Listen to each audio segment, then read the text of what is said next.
రెండో పేతురు పత్రిక మొదటి అధ్యాయము 10వ వచనాన్ని మనం చదువుకుందాము.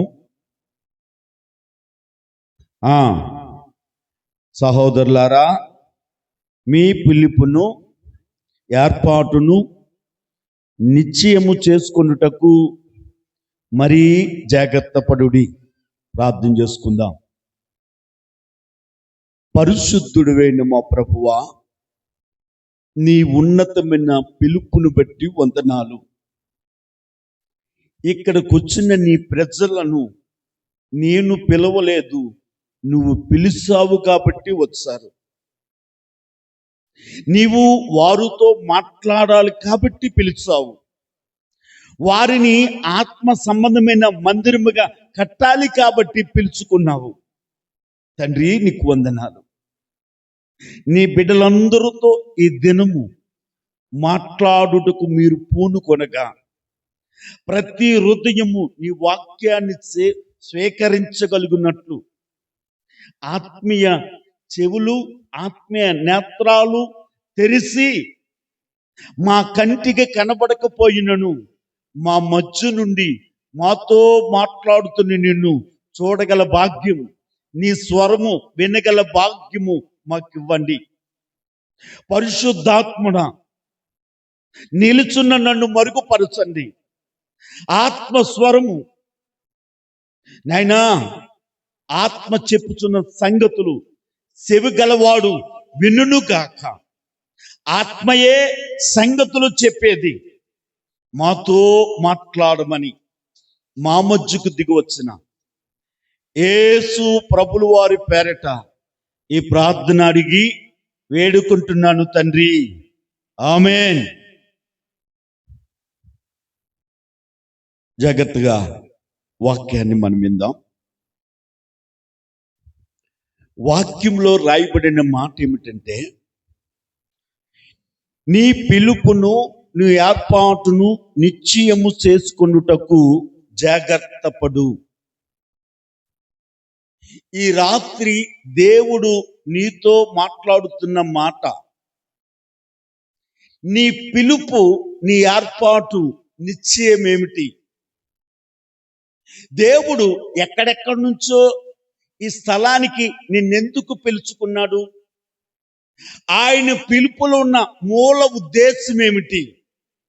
దేవునికి స్తోత్ర, హల్లెలూయా. ఎప్పుడైనా నువ్వు ప్రార్థించేటప్పుడు, యేసయ్యా నన్నెందుకు పిలిచావు, నీ పిలుపును కూర్చున్న ఆ దర్శనం, నువ్వు నన్ను ఎందుకు పిలిచావో ఆ భాగ్యము నాకు అనుగ్రహించని ప్రార్థించావా? దేవునికి స్తోత్రం, హల్లెలూయా. దేవుడు నిన్నెందుకు పిలిచాడో 5 విషయాలు మీకు తెలియజేసి ఒక్క విషయం మీకు నేను చెప్తాను. దేవునికి స్తోత్రం. దేవుని పిలుపు విషయంలో పేతురు రాసిన మొదటి పత్రిక, రెండో పత్రిక చాలా ప్రాముఖ్యమైన విషయాలు ఉన్నాయి. దాన్ని మీరు జాగ్రత్తగా చదవండి.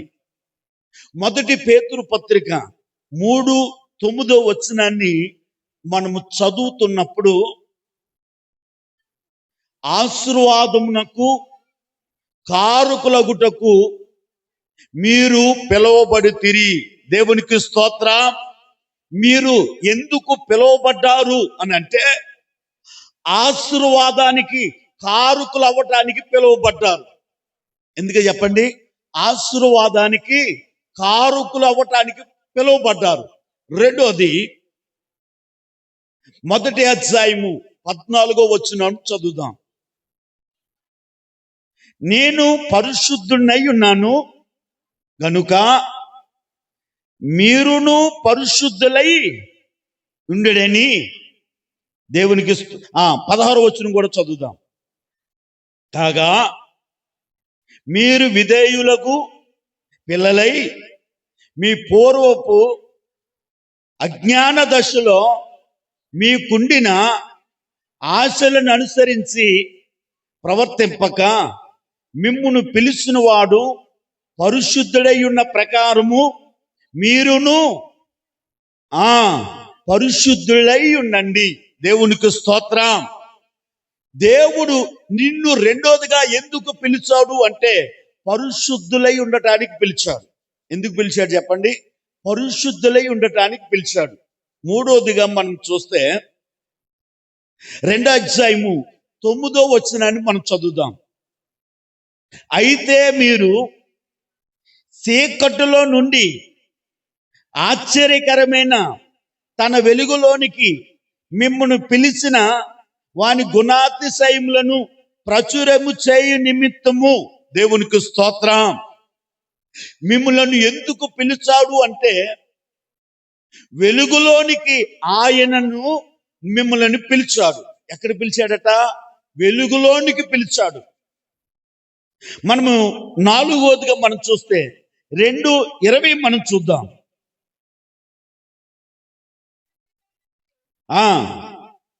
దెబ్బలు తిరిగినప్పుడు మీరు సహించిన ఎడల మీకేమి ఘనము? మేలు చేసి బాధపడినప్పుడు మీరు సహించిన ఎడల అది దేవునికి హితమగును. ఇందుకు మీరు పిలువబడితిరి. దేవునికి స్తోత్రం. 4వ పిలుపు శ్రమలు అనుభవించడానికి పిలువబడ్డారు. ఇప్పుడు చెప్పండి, శ్రమలు అనుభవించడానికి పిలువబడ్డారు. 5వదిగా మనం చూస్తున్నప్పుడు 5వ అధ్యాయము 10వ వచనాన్ని మనం చదువుదాం. తన నిత్య మహిమకు క్రీస్తునందు మిమ్ములను పిలిచిన దేవునికి స్తోత్రం. 5వదిగా దేవుడు నిన్నెందుకు పిలిచాడు అని అంటే నిత్య మహిమ కొరకు ఆయన పిలిచాడు. దేవునికి స్తోత్రం. దేవుడు పిలిచిన నిన్ను ఈ స్థలములోనికి పిలిచాడు. ఆయన ఉండే స్థలములోనికి పిలిచాడు. ఆయన నివసించే స్థలములోనికి పిలిచాడు. ఆయన ఏర్పాటు చేయబడిన స్థలములోనికి నిన్నెందుకు పిలిచాడు అని అంటే మొట్టమొదటిగా మనం చూస్తే ఆశీర్వాదానికి కారుకులుగా ఉండటానికి పిలిచాడు. 2వదిగా పరిశుద్ధులుగా ఉండటానికి పిలిచాడు. 3వదిగా వెలుగులో ఉండటానికి పిలిచాడు. 4వదిగా శ్రమలు అనుభవించడానికి పిలిచాడు. 5వదిగా ఆయన నిత్య మహిమలో నీ ఉండడానికి ఆయన పిలిచాడు. దేవునికి స్తోత్రం. హల్లెలూయా. వాక్యం అంటుంది, దేవుడు నిన్ను నీ పిలుపును గూర్చిన ఏర్పాటును గూర్చిన ఏముందట? నిశ్చయము. మనకేముండాలో తెలుసా? దేవుడి స్థలానికి మనల్ని ఎందుకు పిలిచాడు? నీకున్న ఆలోచన, నువ్వు పిలుపును ఏర్పాటు చేసుకోవాలి, నిశ్చయము చేసుకోవాలి. ఇప్పుడు ఎవరైనా ఎందుకు వెళుతున్నావు అంటే నన్ను దేవుడు ఆశీర్వాదానికి కారుకులుగా ఉండటానికి పిలిచాడు, నేను వెళుతున్నాను. 2వదిగా పరిశుద్ధులుగా జీవించడానికి పిలిచాడు. 3వదిగా వెలుగులో ఉండటానికి పిలిచాడు. శ్రమను అనుభవించడానికి పిలిచాడు. నిత్య మహిమలో ఉండటానికి పిలిచాడు. దేవునికి స్తోత్రం. హల్లెలూయా, హల్లెలూయా. ఈ రోజున మొదటి మాట, ఆశీర్వాదానికి కారుకులుగా ఉండటానికి దేవుడు నిన్ను పిలిచాడంట. ఎందుకు పిలిచాడు చెప్పండి? ఆశీర్వాదానికి కారుకులుగా నిన్ను పిలిచాడు. ఆయన ఎవరిని ఆశీర్వదిస్తాడు? ఆయన ఎవరిని ఆశీర్వదిస్తాడు అని ఆలోచన చేస్తే కీర్తన గ్రంథము 115వ అధ్యాయము 12వ వచనాన్ని మనం చదువుదాం.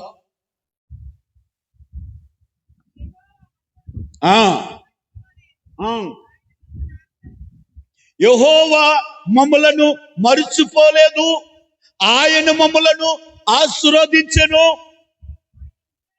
ఆయన ఇశ్రాయేలీలను ఆశీర్వదించెను. అహరోను వంశస్థులను ఆశీర్వదించెను. జాగ్రత్తగా వినండి. ఆయనట మరిచిపోలేదు.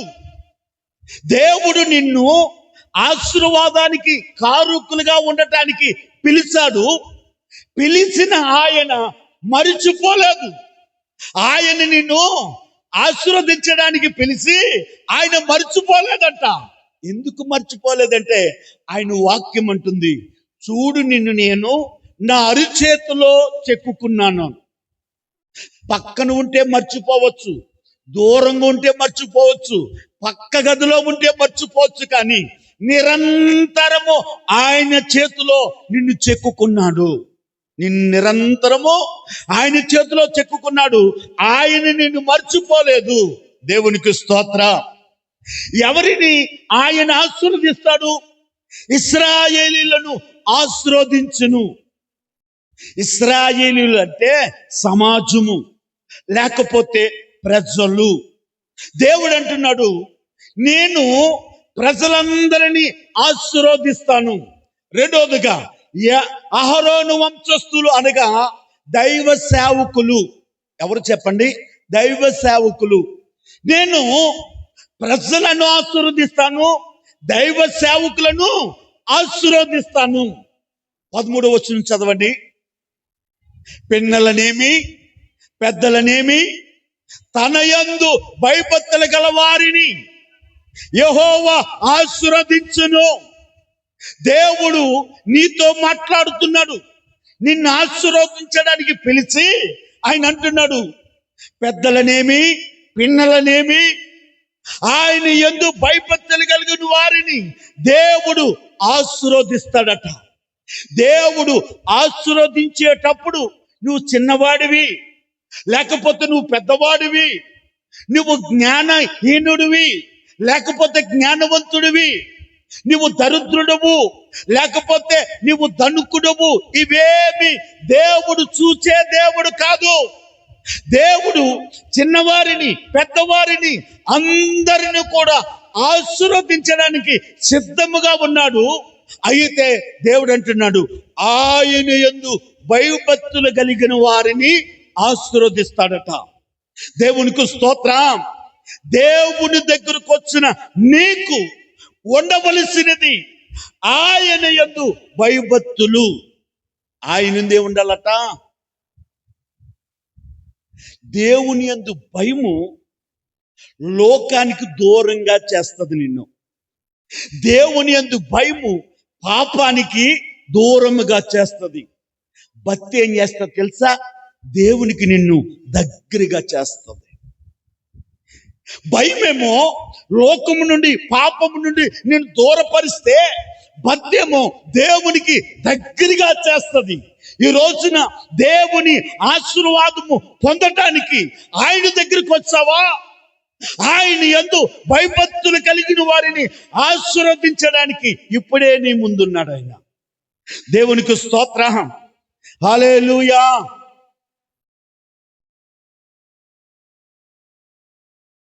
ఈరోజు అసలు ఆశీర్వాదం అంటే ఏమిటి అనే విషయాన్ని మీకు తెలియజేయాలనుకుంటున్నాను. ఏమిటి చెప్పండి? ఆశీర్వాదము అంటే ఏమిటి? జాగ్రత్తగా మీరు రాసుకోనండి. ఆశీర్వాదము అంటే ఏమిటి? అసలు దేవుని ఆశీర్వాదము ఎలా ఉంటది మనం ఆలోచన చేస్తే, మొదటిగా మనం చూస్తే మొదటి కొరింథీయుల పత్రిక 5వ అధ్యాయము 21వ వచనాన్ని మనము చదువుదాము. 2 కొరింథీ 5వ అధ్యాయము. మనము ఆయన యందు దేవుని నీతి అగునట్లు పాపమెరిగిన ఆయనను మన కోసము పాపముగా చేసెను. దేవునికి స్తోత్రం. ఆశీర్వాదము అంటే దేవుని నీతి. చెప్పండి, ఆశీర్వాదము అంటే దేవుని నీతి. మనము దేవుని నీతి అగునట్లు యేసయ్య పాపముగా ఈ లోకానికి వచ్చాడు.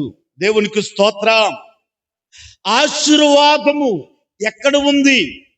మనిషికి ఆశీర్వాదము ఎక్కడ ఉంది అని ఆలోచన మనం చేస్తే మనిషికి ఆశీర్వాదము యేసు ప్రభు యొక్క సిలువలో ఉంది.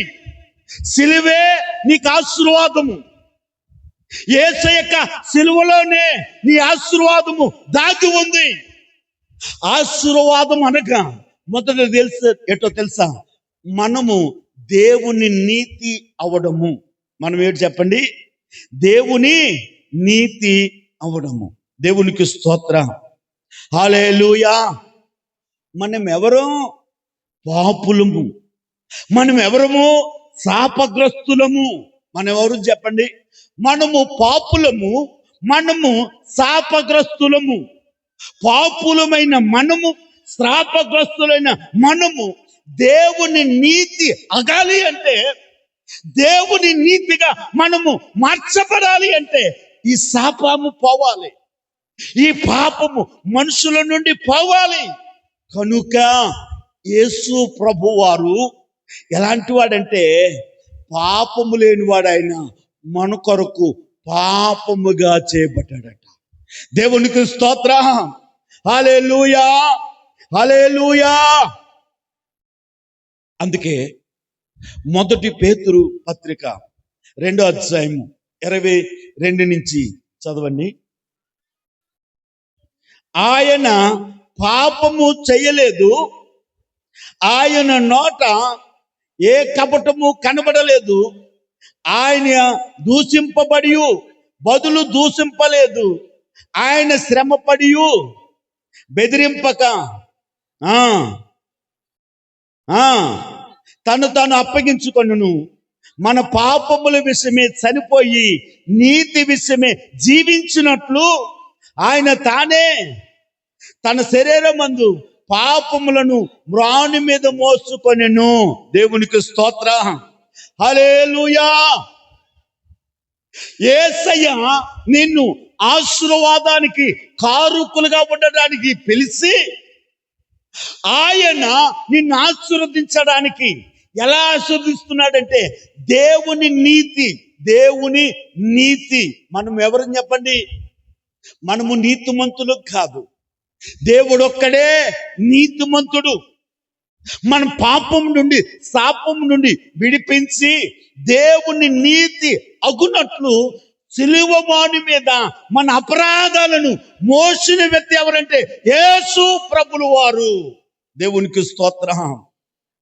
ఆయన సిలువ మీద మన అపరాధాలను, పాపములను మోసినప్పుడు ఇప్పుడు అంటున్నాడు, మనము చనిపోయి, పాపం విషయంలో చనిపోయి, దుర్మార్గపు విషయంలో చనిపోయి, అపరాధాల విషయంలో చనిపోయి దేవుని నీతిలో బ్రతికాము. దేవునికి స్తోత్రం. హల్లెలూయా. ప్రభు దగ్గర ఉన్నావా? యేసయ్య నీ అపరాధాలను సిలువమాను మీద మోసి, సిలువమాను మీద నీ పాపాన్ని మోసి, నీ అపరాధాన్ని మోసి, ఇప్పుడు దేవుడు అంటున్నాడు, పాప విషయంలో నువ్వు చనిపోయి దేవుని నీతి అవడానికి సిలువ మీద ఆయన బలియాగం అయిపోయాడు. దేవునికి స్తోత్రం. హల్లెలూయా, హల్లెలూయా. ఆయన ఎంత నీతిమంతుడో తెలుసా? హబక్కూకు గ్రంథము 1వ అధ్యాయము 13వ వచనము చదువుదాం.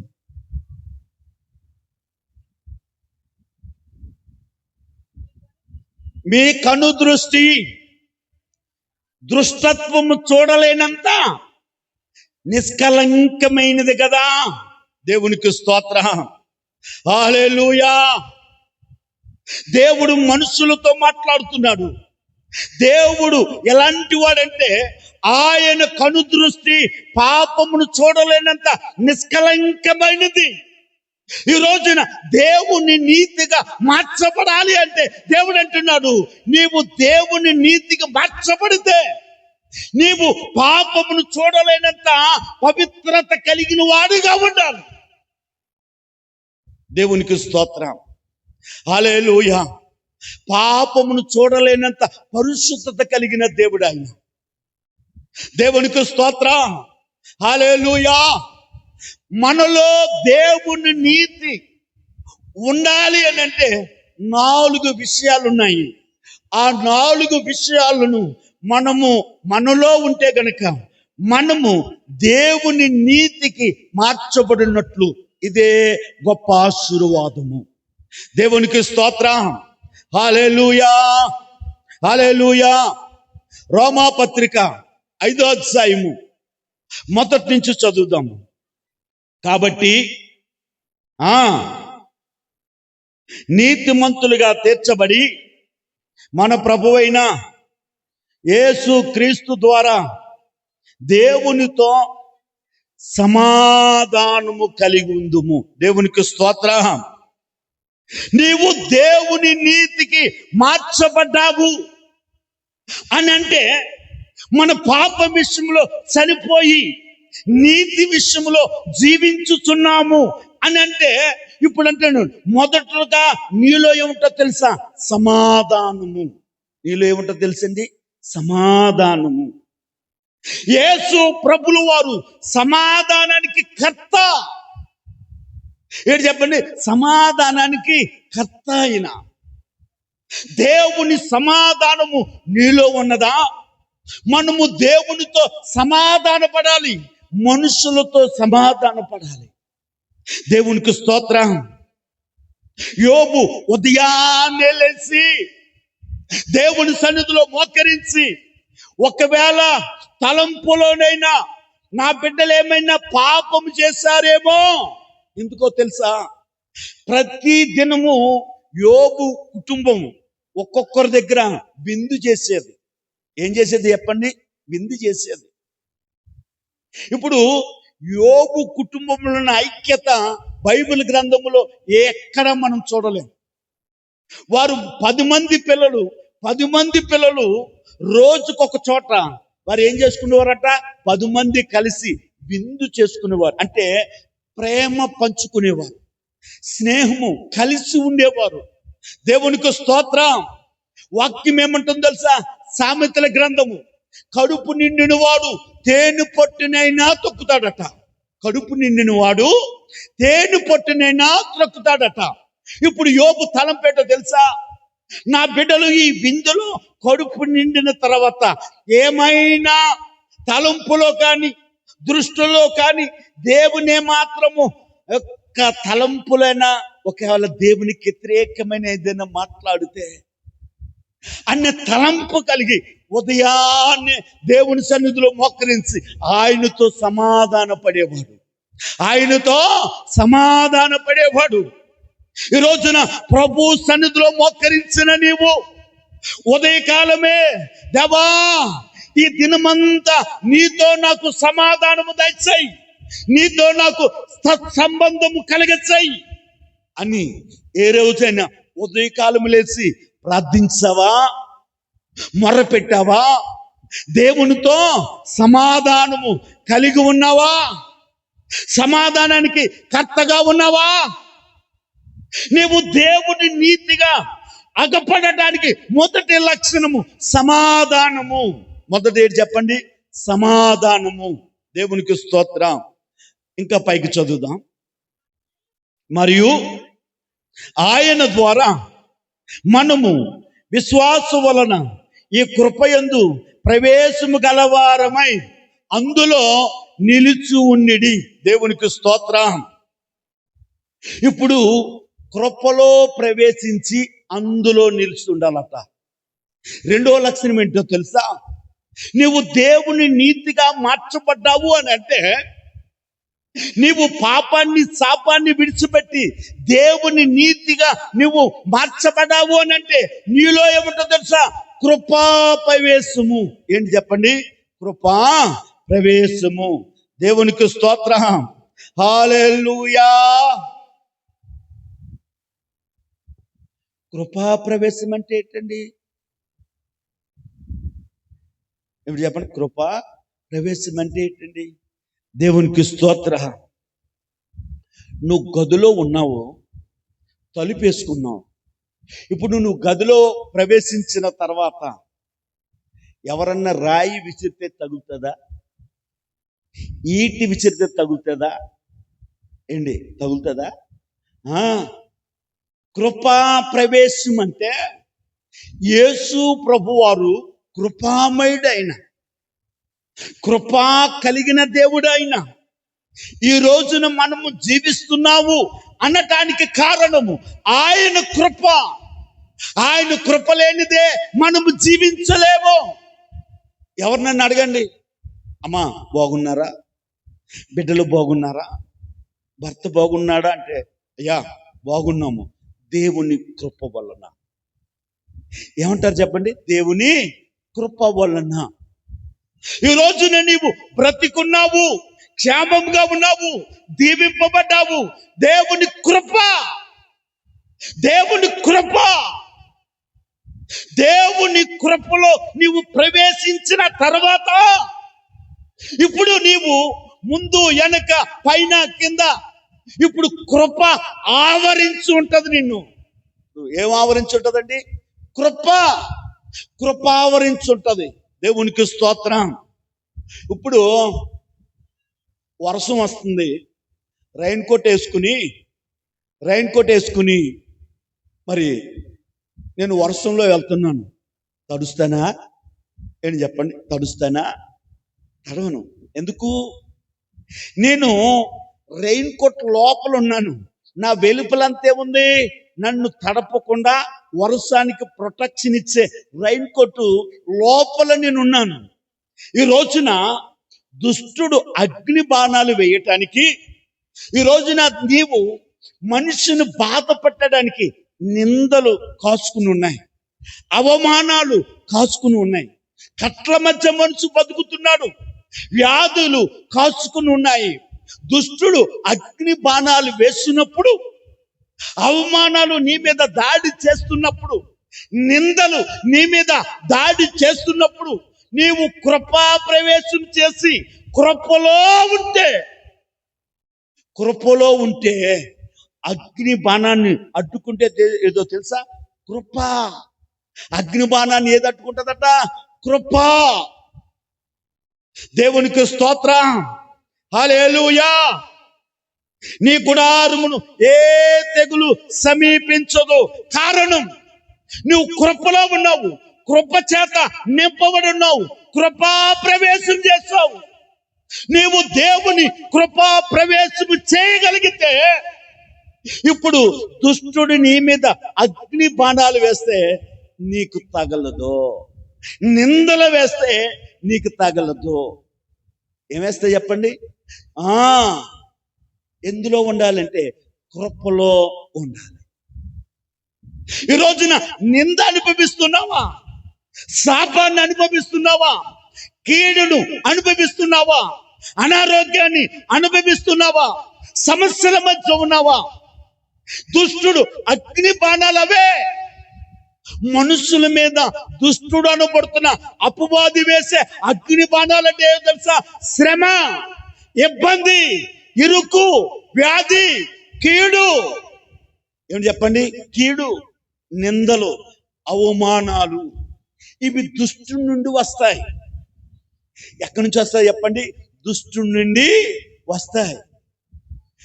నిన్ను ఎలాగైనా దారి తప్పించాలని, విశ్వాసము తొలగించాలని, భక్తి జీవితం తొలగించాలని, దేవుని మార్గం నుండి నిన్ను తొలగించాలని అపవాది నీకు వేసే అగ్ని బాణాలు. ఈ అగ్ని బాణాలు తగలకుండా నువ్వు కృపలో ఉంటే ఈ కృప నిన్ను ఆవరించి ఇవన్నిటిని అడ్డుకుంటుందండి. దేవునికి స్తోత్రం. హల్లెలూయా, హల్లెలూయా. అడ్డుకుంటుందండి. ఓ మాట చెప్పనా? అగ్నిగుండములో శద్రక్, మేషక్, అబేద్నెగోలు నలుగురు ఉన్నారు. అగ్నిగుండంలో వేయబడ్డారు. అగ్నిగుండంలో వేయబడిన వారు సైన్యం ఉంటదే, అగ్నిగుండంలో ఎత్తి పడేశారు. పడేసిన వారు ఉన్నారు సైన్యం, వారందరూ కాలిపోయి చచ్చిపోయారు. వీరి చర్మం మీద ఎంటుకు కూడా కాలలేదట. అగ్నిగుండంలో వేస్తే కాలరా అండి? అగ్నిగుండంలో వేస్తే, అగ్నిగుండంలో ఏడు ఎందుకు? దగ్గరికి వెళ్తేనే చాలు కాకకు మాడిపోతాం మన నల్లకాకిలేదు. దేవునికి స్తోత్రం. వారు ఎక్కడున్నారు తెలుసా? కృపలో ఉన్నారు. కృపలో ఉన్నారు. కృపలో ఉంటే దుష్టుడు అగ్నిగుండమును ప్రయోగించాడు, అగ్ని బాణాన్ని ప్రయోగించాడు. అగ్ని బాణము అగ్ని వారిని తాకకుండా కృపతో ప్రవేశించారు. కృప అడ్డుకుందండి. కృప అడ్డుకుందే. ఈరోజున దేవుని దగ్గరకు వచ్చావు, నీవు కృపలో కప్పబడలేదు, కృపా ప్రవేశం చేయలేదు. నువ్వేం చేయలేదు తెలుసా? ఏం చేయలేదట? కృపా ప్రవేశం. కృపా ప్రవేశం గల మారమే అందులో నిలిచి ఉండు. ఈ రోజున రెండోదిగా అంటున్నాడు, కృపా ప్రవేశం చేసి అందులో నిలిచి ఉండాలి. ఎందులో చెప్పండి? కృపా ప్రవేశంలో నిలిచి ఉండాలి. అప్పుడు మనం ఎవరో తెలుసా? దేవుని నీతి కలిగిన వారు. దేవునికి స్తోత్రం. హల్లెలూయా, హల్లెలూయా. రెండో చూద్దాం, ఇంకా కొంచెం ముందు చదవండి.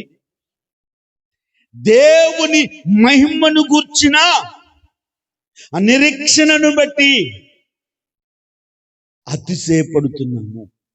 మూడో లక్షణం, దేవుని గురించిన నిరీక్షణ. అంటే దేవుని మహిమను గూర్చిన నిరీక్షణ. నీలో దేవుని మహిమ కూర్చిన నిరీక్షణ. దేవుని మహిమ అంటే ఏంటండి? దేవుని మహిమ అంటే ఏంటండి అంటే తెలుసా? దేవుని అంటే పరలోకము. దేవుని మహిమ అంటే పరలోకం. ప్రభు దగ్గరకు వచ్చిన ప్రతి వాడికి ఒక నిరీక్షణ ఉంది. ఏమిటా నిరీక్షణ అంటే, యేసు ప్రభు వారు నీతో ఒక మాట ఇచ్చి వెళ్ళాడు. ఆయన ఏమిటా మాట అంటే, ఇదిగో నేను మీకు స్థలము సిద్ధపరచడానికి వెళుతున్నాను, నేనుండు స్థలములో మీరు కూర్చుండలాగిన నేను మరలా వస్తాను. దేవుని మహిమ అంటే పరలోకము. పరలోకములో దేవుడు నిన్ను ఆశీర్వాదానికి కారకులుగా ఉండడానికి పిలిచాడు. నిన్ను పిలిచిన దేవుడే ఆ పరలోకములో మహిమ సిద్ధపరుస్తున్నాడు, స్థలము సిద్ధపరుస్తున్నాడు. ఆయన వస్తాడు, మనల్ని తీసుకుని వెళ్తాడు. ఇదే నిరీక్షణ. మనకున్న నిరీక్షణ ఏంటంటే, మనకున్న నిరీక్షణ భూ సంబంధమైనది కాదు. మన నిరీక్షణ పర సంబంధమైనది. యేసు ప్రభుల వారు ఆ మహిమలో మధ్యాకాశంలోనికి వస్తే, మనము మధ్యాకాశంలోనికి ఎత్తబడి ఆయనతో పాటు ఆ పరలోకములో ఎత్తబడతాము, మనము తీసుకొని కోబడతాము. అదే మహిమను గుర్చిన నిరీక్షణ. ఈ రోజున ప్రభు దగ్గరికి ఎందుకు వచ్చావు? రోగాలు పోతాయని వచ్చానండి. ప్రభు దగ్గరికి ఎందుకు వచ్చావు? దెయ్యాలు వదలగొట్టుకోవడానికి వచ్చామండి. ప్రభు దగ్గరికి ఎందుకు వచ్చావు? అప్పులు పోగొట్టుకోవడానికి వచ్చామండి. ప్రభు దగ్గరికి ఎందుకు వచ్చావు? ఏదండి అందరూ వెళ్తున్నారు, ఊళ్ళో అందరూ వెళ్తున్నారు, నేను వెళ్ళకపోతే బాగోదని వచ్చేసానండి. మన సమాధానం ఎలా ఉందేమో. తిరుమలోడు తీర్థం వెళ్తున్నాడంట, ఎక్కువలతో ఎక్కుతున్నాడు, దిగువలతో దిగుతున్నాడు. ఎందుకు ఎక్కుతున్నాడో తెలుస్తలేదు, ఎందుకు దిగుతున్నాడో తెలుస్తలేదు.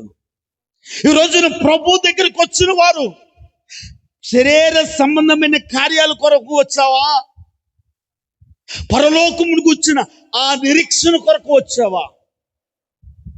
అందుకే వాక్యం అంటుంది, మొదట ఆయన నీతిని, ఆయన రాజ్యాన్ని వెతకండి, అప్పుడు అవండి. మొదట నీవు దేవుని నీతిగా మార్చబడి దేవుని రాజ్యమును గూర్చిన నిరీక్షణ నీలోనికి వస్తే, అప్పుడు దేవుడు అంటాడు, అవన్నీ ఏవన్నీ శరీర సంబంధమైన కార్యాలు. నువ్వు ఆరోగ్యం కొరకు వచ్చావా? ఆస్తి కొరకు వచ్చావా? నింద తొలగించుకోవడానికి వచ్చావా? గర్భఫలం కొరకు వచ్చావా? నువ్వు దేని కొరకు వచ్చావు? అది ఎప్పుడు నీకు దేవుని నీతి, ఆ పరలోకం గుచ్చిన నిరీక్షణతో నువ్వు నింపబడినప్పుడు, దేవుని కార్యాలు, ఒక మాట అంటాను, నువ్వు దేవునిలో సెట్ అయిపోతే అన్ని నీలో సెట్ అయిపోతాయి. దేవునిలో మనం చెట్టగలిగితే అన్ని కూడా మనం చెట్ట చేస్తాడు దేవుడు. దేవునికి స్తోత్రం. హల్లెలూయా. ఉండవలసినది పరలోకమును గూర్చిన ఏంటండి, మహిమను గూర్చిన నిరీక్షణ. ఏంటంటే చెప్పండి, నిరీక్షణ. దేవునికి స్తోత్రం. 4 విషయాన్ని తెలియజేస్తాను. కొంచెం ముందుకు చదవండి. అంతేకాదు, శ్రమ ఓర్పును, ఓర్పు పరీక్షను, పరీక్ష నిరీక్షణను ఎరిగి శ్రమల యందును అతిశయపడుదుము. 5వ వచనాన్ని చదవండి. ఈ నిరీక్షణ మనలను సిగ్గుపరచుదు.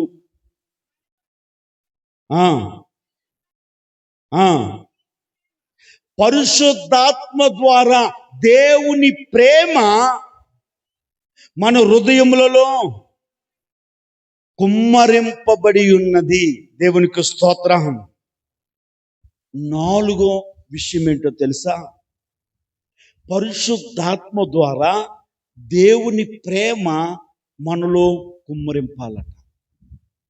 దేవునికి స్తోత్రం. హల్లెలూయా. 4వ విషయం, ఆశీర్వాదం అంటే దేవుని నీతికి మార్చబడుట. దేవుని నీతి అంటే సమాధానము, కృపలో నిలిచి ఉండుట, మహిమ కొరకు నిరీక్షణ కలిగి ఉండుట. 4, దేవుని అందలి పరిశుద్ధాత్మతో కూడిన ప్రేమ చేత కుమ్మరింపబడడం. దేవునికి స్తోత్రం. ధర్మలోని ప్రేమలన్నయో స్థిరము కాదట. ధరణిలో, ఈ భూమిలో కొన్ని ప్రేమలు ఉన్నాయి. అవన్నీ కూడా ఏం కదట, స్థిరము కాదు. ఈ భూమి మీద తల్లిదండ్రుల ప్రేమ ఉంది, కన్నబిడ్డల ప్రేమ ఉంది, అన్నదమ్ముల ప్రేమ ఉంది, భార్యాభర్తల మధ్య ప్రేమ ఉంది, అక్కా చెల్లెల మధ్య ప్రేమ ఉంది. కానీ ఈ ప్రేమ ఏంటో తెలుసా? పరిశుద్ధాత్మతో కూడిన ప్రేమ. పరిశుద్ధాత్ముడే నీ మీద ప్రేమను కుమ్మరిస్తాడట.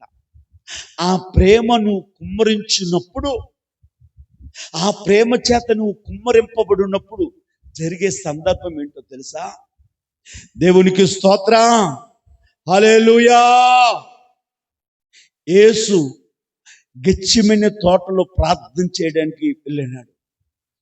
ఆ రాత్రి యోధ ప్రధాన యాజకులను, సైన్యాన్ని ఎంట పెట్టుకుని యేసును కౌగిలించుకుని ముద్దు పెట్టాడు. అప్పుడు ఏంటో తెలుసా?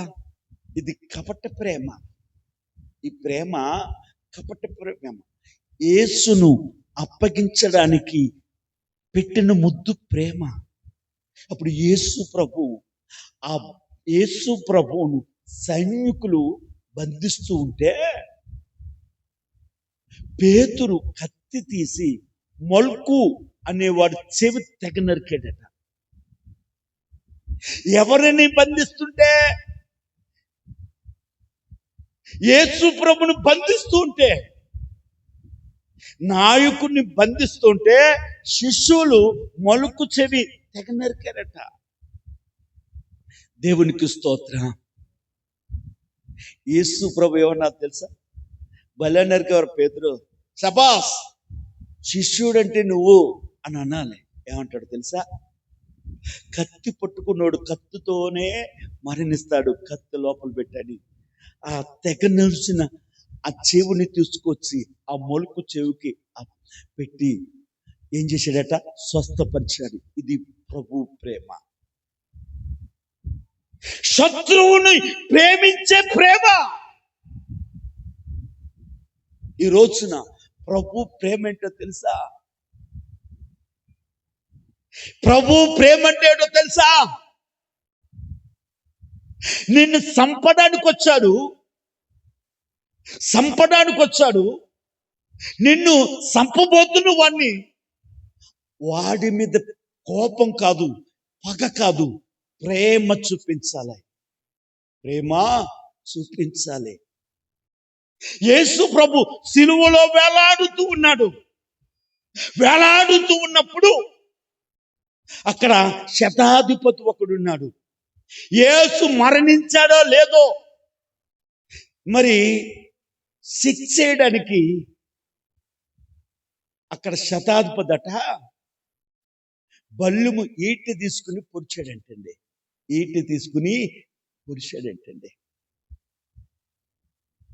యేసు ప్రభుని బల్లెపు పోటు పొడిచాడట. ఆ పొడిచిన శతాధిపతి ఎలాంటి వాడో తెలుసా? ఒక కన్ను గుడ్డు కన్ను, ఒక కన్నుతోనే చూస్తాడు. ఒక కన్ను ఏం కన్ను చెప్పండి? గుడ్డు కన్ను. ఎప్పుడైతే యేసు ప్రభుని బల్లెముతో పొడిచాడో నా యేసు ప్రేమ ఆ శతాధిపతి మీదకి వచ్చి ఆ కన్ను తెరవబడింది.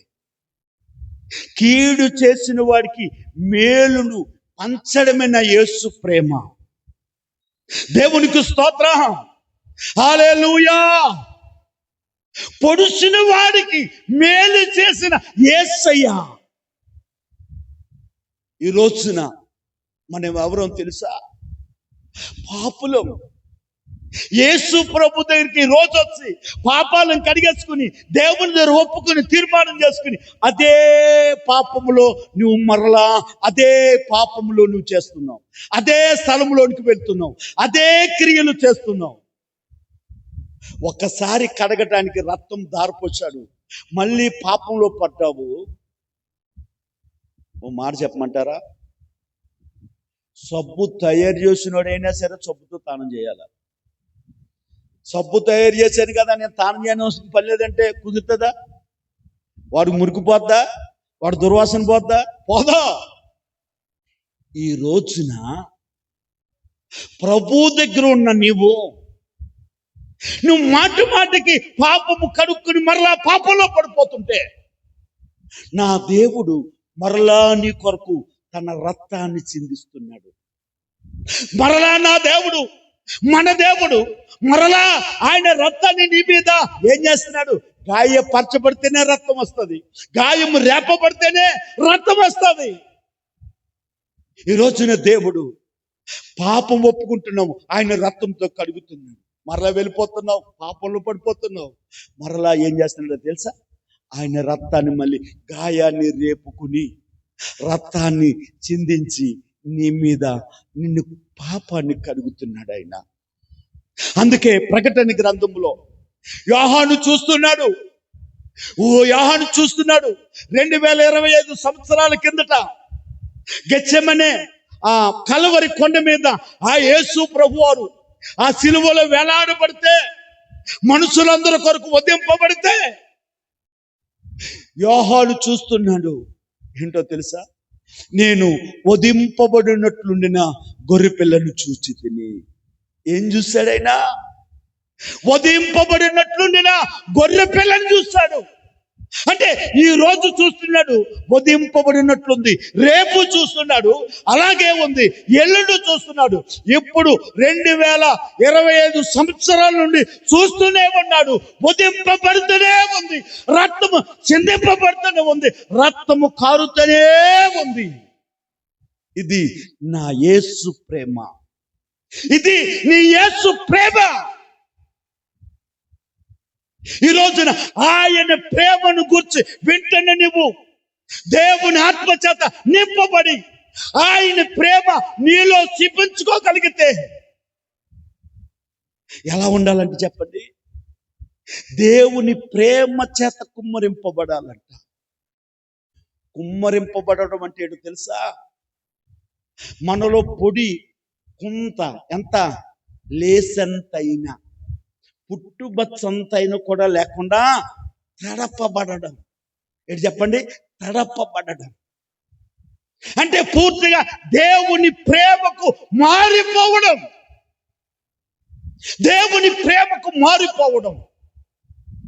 ఈ రోజున ప్రభువుని ఆరాధించడానికి వచ్చిన నీవు దేవుని ప్రేమ నీ యందు అగ్గుపడుతుందా?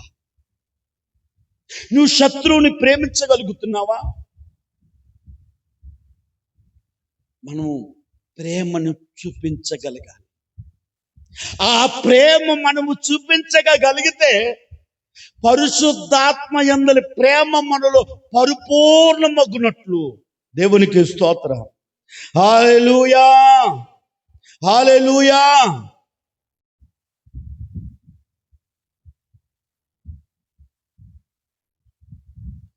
మొదటి ఆశీర్వాదం చెప్పండి, దేవుని నీతికి మార్చబడడం. రెండోదిగా మనం చూద్దాం, 2 కొరింథీ పత్రిక 8వ అధ్యాయము 9వ వచనం. మీరు మన ప్రభు అయిన యేసుక్రీస్తు కృపను ఆయన ధనవంతుడయుండి మీరు తన దరిద్రత వలన ధనవంతులను కావాలని మీ నిమిత్తము దరిద్రుడాయను. దేవునికి స్తోత్రం. యేసు ప్రభు ఎంత దరిద్రుడు అంటే, ఆయన పుట్టినప్పుడు మనం పుట్టగానే మనం ఏమేస్తాం చెప్పండి? జుబ్బాలు అంటారా, ఏహేస్తారు? పొత్తు గుడ్డలతో చుట్టుపడ్డాడట. సిలువలో వేలాడుతున్నప్పుడు ఆయనను వస్త్రహీనుని చేసి ఆయనను సిలువలో వేలాడదీశారు. ఈ రోజున దేవుని దరిద్రత వలన మనం ఏమవుతున్నాం అంటే చెప్పండి, ధనవంతులు అవుతున్నామంట. ఆయనకేముంది? ధనం ఉందా? ఆయనకి అసలు ధనం ఉందా? ఆయనకేముంది అని అంటే చూద్దాం. కీర్తన గ్రంథము 24 మొదటి వచనాన్ని మనం చదువుదాం. భూమి దాని సంపూర్ణతయు లోకమును దాని నివాసులను యెహోవాయే. విన్నారే మాట? భూమి దాని సంపూర్ణత, లోకము దాని నివాసులు ఎవరివంటే యెహోవాయి, దేవునివి. ఎవరివండి? దేవునివి.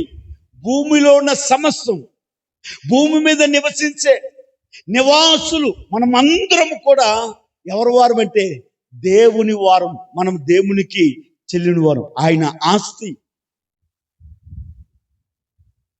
కీర్తన గ్రంథము 50:10 వచనాన్ని మనం చదువుదాం. అడవి మృగములన్నీ 1000 కొండల మీద పశువులన్నీ నావే కదా. విన్నరి మాట? అడవిలో ఉన్న పశువులు, 1000 కొండల మీద ఉన్న పశువులు, భూమి మీద ఉన్న పశువులు, పక్షులు, ఇవన్నీ కూడా ఎవరి అంటే దేవునివి. ఎవరు చెప్పండి? దేవునివి. ఆయన కలగజేసిన సృష్టి, ఆయన కలగజేసిన భూమి ఆయనే కలగజేస్తాడు, ఆకాశమును ఆయనే కలగజేస్తాడు, సముద్రమును ఆయనే కలగజేస్తాడు. ఆయన ఈ భూమి మీద ఉన్న పశువులన్నీ ఆయనే. 1000 కొండల మీద ఉన్న పశువులన్నీ కూడా ఆయనవే అంట. హగ్గయి గ్రంథము 2వ అధ్యాయము 8వ వచనంలో మనం చూస్తే, వెండి నాది, బంగారము నాది. దేవునికి స్తోత్రం. ఇప్పుడు భూమి మీద ఉన్న వెండి ఆయనదే, బంగారము కూడా ఆయనదే. ఈ భూమి మీద ఉన్న సిరి సంపదలు, భూమి మీద ఉన్న ప్రతిదీ, ఈ సృష్టి అంతటి దేవుని ఐశ్వర్యమే. అలాంటి స్థితిమంతుడైన యేసయ్య దరిద్రతలో నుండి, పెంట కుప్పల మీద నుండి నిన్ను పైకెత్తడానికి దరిద్రుడిగా పుట్టాడట. ఎలా పుట్టాడండి? దరిద్రుడిగా పుట్టాడట. దేవునికి స్తోత్రం. మరంత లోతుకు వెళ్ళను, ఇంకో విషయాన్ని మీకు తెలియజేస్తాను. చాలా విషయాలు ఉన్నాయి కానీ సమయం అవుతుంది. 3వది, ఫిలిప్పీ పత్రిక 4వ అధ్యాయము 19వ వచనాన్ని మనం చదువుదాం. కాగా దేవుడు తన ఐశ్వర్యము చొప్పున క్రీస్తు యేసునందు మహిమలో మీ ప్రతి అవసరమును తీర్చును. క్రీస్తు యేసు ఐశ్వర్యములో ఇప్పుడు నీ ప్రతి అవసరాన్ని తీరుస్తాడంట. నీ ప్రతి అవసరం. దేవునికి స్తోత్రం. ఎలీషా కాలంలో ఎలీషా దగ్గర ఒక శిష్యుడు ఉన్నాడు. అధికమైన అప్పులు చేసేసాడు. ఈ శిష్యుడు చనిపోయాడు. ఇప్పుడు అప్పులు ఇచ్చిన వారిని బిడ్డలిద్దరిని చెరకొని పోవడానికి వచ్చారు. ఇప్పుడు అతని భార్య అతని దగ్గరికి, అయ్యా నా దాసుడు అప్పులు చేసి కాలం చేశాడు, నా బిడ్డలను అప్పులలో పట్టుకుని పోతున్నారు అయ్యా అని ప్రార్థిస్తే ఇప్పుడు ఆయన ఏమంటున్నాడో తెలుసా? నీ దగ్గర ఏముంది అని అన్నాడు ఆయన. నీ దగ్గర ఏముంది అని అంటే, పాత్రలో కొంచెం నూనె ఉంది అని చెప్పింది. ఏమని చెప్పండి? పాత్రలో కొంచెం నూనె ఉంది అని చెప్పింది. జాగ్రత్తగా వినండి మాట. ఇప్పుడు ఆయన ఏమన్నాడో తెలుసా? ఎలీషా, నీ ఊరిలోనికి వెళ్ళి ఎన్ని పాత్రలు సంపాదించుకోగలిగితే అన్ని పాత్రలు తెచ్చుకోమన్నాడు. కూలో పోయి బిందులు, చెంబులు, కొండలు, బాణలుంటే బాణలు, రాతి పాత్రలు రాతి పాత్రలు అన్ని పట్టుకొచ్చేసిందండి. ఆ కొంచెము నూనె ఒక్కొక్క దాంట్లో వేసుకుంటా వెళ్తుంది. ఇప్పుడు ఆ నూనె, ఆ బాణలన్నీ, ఆ కొండలన్నీ ఏం చెప్పాడట? నూనెతో నింపబడ్డాయట. ఇప్పుడు అంటాడు, ఈ నూనె అమ్ముకుని నీ అప్పులు తీర్చుకుని నువ్వు బ్రతుకు అన్నాడు. ఈ రోజున నీవు దేవుని మహిమైశ్వర్యంలో నీ అవసరాలు తీర్చబడటానికి నీ దగ్గర ఏముంది? నీ దగ్గరున్నది దేవుని సన్నిధిలో పెట్టు. అంటే ప్రార్థనలో పెట్టు. అంటే దేవుని సన్నిధిలో అంటే నా ఇంటికి తెచ్చామని నేను అన్ను. కానుకకు మనకు పడని వాతావరణం. దేవునికి స్తోత్రం. నీ దగ్గర ఉన్నది దేవుని సన్నిధిలో పెట్టు. మనిషి దగ్గర ఏముంటుందో తెలుసా? జాగ్రత్తగా వినండి. 6 దినాల కష్టం ఉంటుంది. 6 దినాల కష్టం ఉంటుంది. ఈ 6 దినాలు కష్టం పట్టుకుని 7వ దినమున దేవుని సన్నిధి నువ్వు వచ్చినప్పుడు, దేవుని సన్నిధిలో నువ్వు నిలిచినప్పుడు ఇప్పుడు ఏం చేస్తాడు తెలుసా? ఆ 7వ దినాన నిన్ను దీవిస్తాడు. నీ కష్టాన్ని దీవిస్తాడు. నీ చేతి పనిని దీవిస్తాడు. నీ పిండి పిసుక తొట్టును దీవిస్తాడు. ఆయన దీవించిన తరువాత ఎంత అయిందట? ఇంకా ఊర్లో ఉన్న పాత్రలన్నీ తెచ్చేసుకుంది. ఇంకా పెరిగిపోతానే ఉంది. ఇది ఆయన మహిమైశ్వర్యంలో నీ అవసరాలు తీర్చడం అంటే. నీ దగ్గర ఏముందో అది పట్టుకో. దేవుని సన్నిధిలో మోకరించు. అయ్యా నాకున్న అవసరత, నా దగ్గరున్నది ఇది. ఇప్పుడు ఆ దాసరాలంటది, ఇదిగో యజమానుడా, ప్రవక్త, నా దగ్గర కొంచెం నూనె, నాకున్నది ఇదే అంటే ఆ కొంచెనే విస్తారంగా నేను చేస్తాను అన్నాడు. ఈ రోజున దేవుడు అదే మాట చెప్తున్నాడు. తన మహిమైశ్వర్యంలో మీ అవసరాలన్నీ కూడా తీర్చేస్తాడట ఆయన. దేవునికి స్తోత్రం. ముగించుకుందాం. అసలు నువ్వెందుకు దీవింపబడకపోతున్నావు? 4 విషయాలు నేను చెప్తాను. దేవుని ఆశీర్వాదాన్ని పొందుకోపోవటానికి కారణం ఏంటి చెప్పండి? నువ్వెందుకు పిలువబడ్డావు అంటే ఆశీర్వాదానికి కారకులుగా ఉండటానికి దేవుడు పిలిచాడు. రెండోది ఏంటి చెప్పండి? పరిశుద్ధులుగా ఉండటానికి పిలిచాడు. శ్రమను అనుభవించడానికి పిలిచాడు. వెలుగులో ఉండటానికి పిలిచాడు. ఆయన మహిమలో, నిత్య మహిమలో ఉండటానికి పిలిచాడు. ఇప్పుడు ఆశీర్వాదం అంటే 3 మాటలు చెప్పాను. ఆశీర్వాదము ఎందుకు పొందుకోలేకపోతున్నావో 4 మాటలు ఒక్క నిమిషంలో చెప్పి నేను ముగిస్తాను. దేవునికి స్తోత్రం. హల్లెలూయా. హోషేయ గ్రంథము 4వ అధ్యాయము 1వ వచనం నుండి చదువుదాం.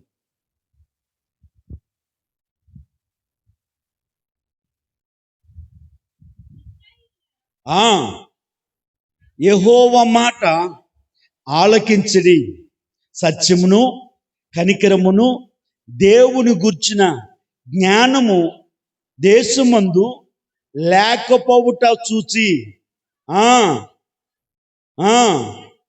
దేవునికి స్తోత్రం. నువ్వెందుకు దేవుడు ఆశీర్వాదానికి కారకులుగా ఉండడానికి పిలిస్తే ఆశీర్వాదాన్ని పొందలేకపోతున్నావు తెలుసా? ఒకటి కనికరము, సత్యము, దేవుని గుర్చిన జ్ఞానము లేకపోవటం వలన. ఏం లేదు నీలో? కనికరము లేదు, సత్యము లేదు, దేవుని గుర్చిన జ్ఞానము లేదు. వాక్యం ఏమంటుందో తెలుసా? యెషయా గ్రంథము 1వ అధ్యాయం 2వ వచనములో మనం చూస్తే, ఆకాశము భూమి ఆలకించు. మాట చదవండి. యెహోవా మాట్లాడుతున్నాడు. ఆకాశం ఆలకించుము, భూమి సెవియొగ్గుము. నేను పిల్లలను పెంచి గొప్పవారినిగా చేసి తిని వారు నా మీద తిరగబడి ఉన్నారు. దేవునికి స్తోత్ర, హల్లెలూయా. ఇంకా కిందకి చదివితే ఉన్న మాట ఏంటో తెలుసా? ఎద్దు తమ కామము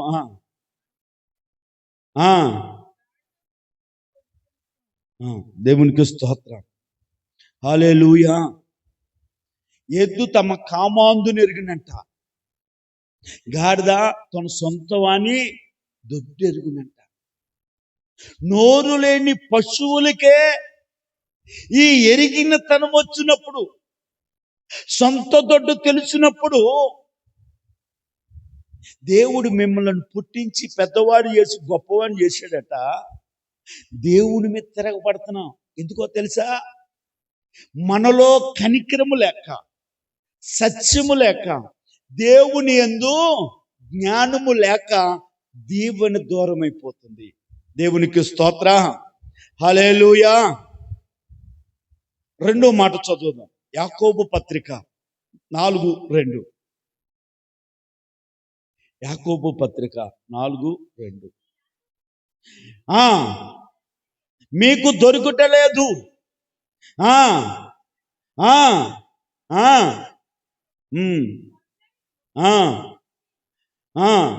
కానీ దేవుణ్ణి అడగనందున మీకేమియో దొరకదు.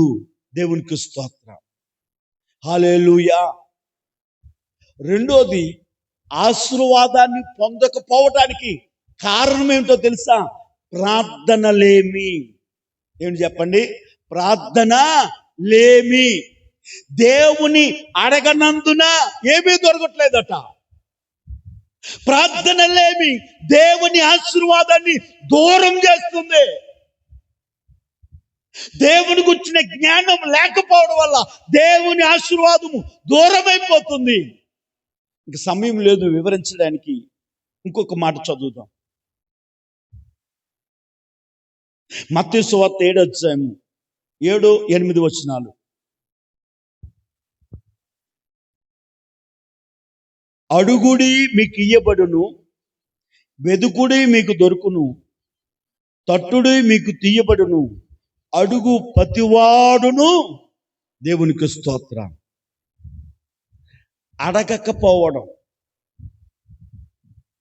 దేవుణ్ణి అడగకపోవడంలో మనం ఆశీర్వాదం దూరం చేసుకుంటున్నాం. ఏం దూరం చేసుకుంటున్నాం చెప్పండి? అడగకపోవడం. అడుగుడి మీకు ఇయ్యబడును. ఈరోజు దేవుణ్ణి అడగడానికి సమయం లేదు. మీరు ఎలాగా పగలంతా పని తిరుగుతున్నారని దేవుడు మీకు ఒక నియమాన్ని ఇచ్చాడు. ఏంటి చెప్పండి? ఉదయాన్నే 5 గంటల, ఇప్పుడు చెప్పండి 4 గంటలకు మైక్ మోగిద్దిరా బాబు, మీరందరూ ప్రార్థనలో ఉండండి, నన్ను అడగండి, నేను మిమ్మల్ని ఆశీర్వదిస్తాను. ఎంతమంది అడుగుతున్నారో దేవుడు చూస్తున్నాడు, ఎంతమంది అడుగుట్లేదో దేవుడు చూస్తున్నాడు. ఆ ఆశీర్వాదము మీకు దూరం అయిపోతుంది. దేవునికి స్తోత్రం. 4వ మాట, మనం చదువుకుందాం. మూడో విషయం, యాకోబు పత్రిక మొదటి అధ్యాయం 6వ వచనం. అయితే అతడు ఏమాత్రము సందేహింపక విశ్వాసముతో అడగవలెను.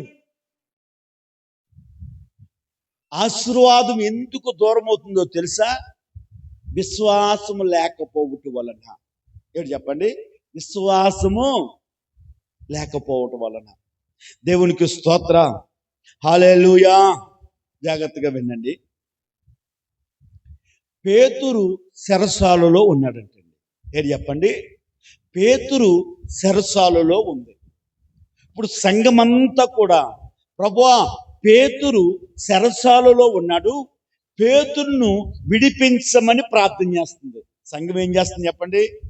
పేతురును విడిపించమని ప్రార్థన చేస్తుంది. ఇది 12వ అధ్యాయంలో రాయబడింది. అపోస్తుల కార్యాలు 12వ అధ్యాయము 5వ వచనం చదవండి.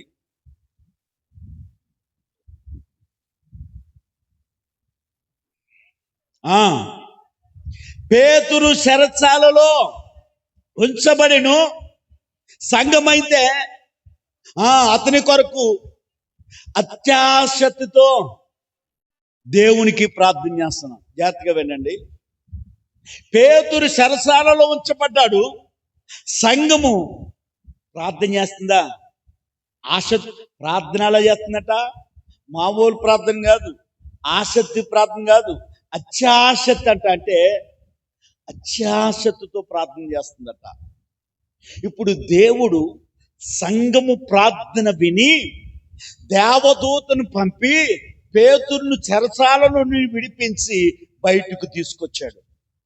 ఇప్పుడు ఎక్కడైతే సంఘము ప్రార్థన చేస్తుందో, సంఘము ప్రార్థన చేస్తున్న ఆ స్థలానికి పేతురు విడిపింపబడి దేవదూత చేత నడిపింపబడి ఇప్పుడు ఆ స్థలానికి వచ్చి తలుపు తడుతున్నాడు. నేను పేతురుని వచ్చాను, తలుపు తీయండి అని తలుపు తడుతున్నాడు. ఇప్పుడు ఎవ్వరు స్వరాన్ని గుర్తుపెట్టలేదు. రోదే అని చిన్నది పేతురు స్వరాన్ని గుర్తుపెట్టిందంట. పేతురు స్వరాన్ని గుర్తుపెట్టిందట. ఇప్పుడు గబగబ ఆసక్తితో ప్రార్థన చేస్తున్న సంఘము లోపలికి వెళ్ళి, ఇదిగో పేతురు వచ్చాడు, ఆ స్వరం నాకు ఏమైనా పడుతుంది అని అంటే, మరి ఆ రోదే అని చిన్నదాని మాట వినలేదట. ఏం ప్రార్థన చేస్తుంది? పేతురు విడిపింపబడాలని ప్రార్థన చేస్తుంది. ఇప్పుడు విడిపించాడు. ఏ ప్రార్థన చేశారో ఆ ప్రార్థన నెరవేర్చబడిందని పేతురు వస్తే సంఘం మరి నమ్మాలా వద్దా? నమ్మాలా వద్దా చెప్పండి. ఇప్పుడు అందరూ కూడా తోమలేడు, అందరూ ఉన్నారు. యేసు ప్రభు మేము చూసామంటే తోమ అంటున్నాడు, నేను నమ్మను. ఏమంటున్నాడా? నేను నమ్మను. ఇప్పుడు యేసు ప్రభు తోమ దగ్గరికి వచ్చాడు. నా చేతిలో ఏలు పెట్టి, నా గాయములు వేలు పెట్టి చూడన్నాడు. అయ్యి ప్రభువా అంటే ఎప్పుడు అంటాడు? అవిశ్వాసువు కాక విశ్వాసవేయుడు. విశ్వాసంతో ప్రార్థన చేస్తున్నా ఆ పేతురు స్వరాన్ని గుర్తు పెట్టలేదు అంటే కారణం ఏంటో తెలుసా? నీ విశ్వాసంలో నీకే నమ్మకం లేదు. రోజున విశ్వాసం లేకపోవడం వలన ఆశీర్వాదము దూరం అయిపోతుంది. దేవునికి స్తోత్రం, హల్లెలూయా. నీ పిలుపును, నీ ఏర్పాటును గూర్చిన జాగ్రత్త పడమన్నాడు.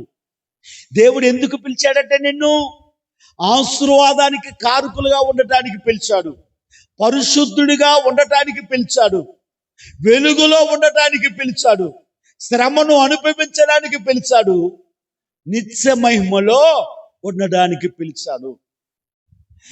ఆశీర్వాదం అనగా దేవుని నీతికి మనము మార్చబడడం. దేవుని నీతి అనగా 4 మాటలు చెప్పండి చూద్దాం. సమాధానపరచబడడం, కృపలో కప్పబడడం, దేవుని మహిమ గుర్చిన నిరీక్షణ కలిగి ఉండడం, దేవుని ప్రేమ కలిగి ఉండడం. అట్టి కృప దేవుడు మనెల్లరికూ అనుగ్రహించునుగాక. అందరం ఒక్కసారి లేచి నిలబడి ముగింపు ప్రార్థన చేసుకుందాం.